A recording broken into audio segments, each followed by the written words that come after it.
PMC केंद्रीय विद्यालय Cuttack number 1 रे 44तम वार्षिक क्रीड़ा उत्सव अनुष्ठित हो जाए। कार्यक्रम में मुख्य अतिथि भाव में कटकर पूर्वतन जिलापाल डॉक्टर भवानी शंकर चैनी जोग देते। सहित छात्र छात्री उत्साहित पाठ पढ़ा सहित खेलकूद द्वारा छात्र छात्री सर्वांगीन विकास होता है मुख्य अतिथि कहते।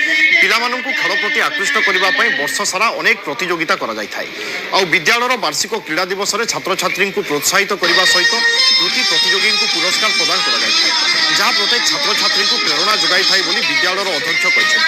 शेष में वार्षिक क्रीड़ा उत्सव में छात्र छात्री द्वारा सांस्कृतिक कार्यक्रम परिवेशन